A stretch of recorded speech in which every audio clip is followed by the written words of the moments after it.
السلام عليك يا رسول الله. السلام عليك يا نبي الله. السلام عليك يا حبيب الله. السلام عليك يا خير خلق الله. السلام عليك يا صفوة الله. السلام عليك أيها النبي ورحمة الله وبركاته. Ya Rasulullah, kami umatmu telah datang menziarahimu kerana cinta dan rindu kami kepadamu. Akui kami sebagai umatmu ya Rasulullah.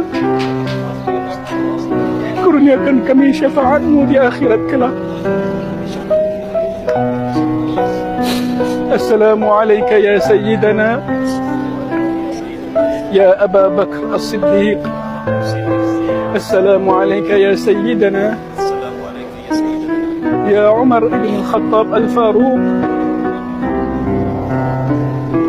Ya Allah, janganlah jadikan ziarah kami ini ziarah yang terakhir dalam kehidupan kami.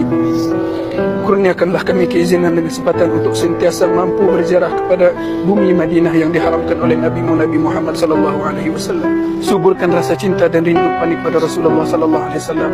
Allahumma ya Allah, sebagaimana Engkau mengizinkan kami untuk menziarahi baginda Nabi Muhammad sallallahu alaihi wasallam di bumi Madinah ini, himpunkan kami bersama baginda ya Allah di dalam syurga-Mu kelak ya Allah.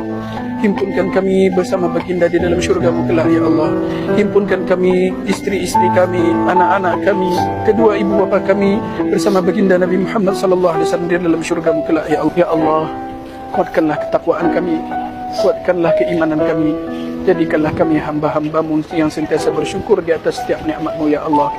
Ya Allah, jadikanlah kami di kalangan umat kekasih-Mu Nabi Muhammad sallallahu alaihi wasallam yang berhak mendapatkan syafaat baginda di akhirat kelak. Sallallahu ala sayyidina Muhammad wa ala sahbihi wasallam. Walhamdulillahi rabbil alamin.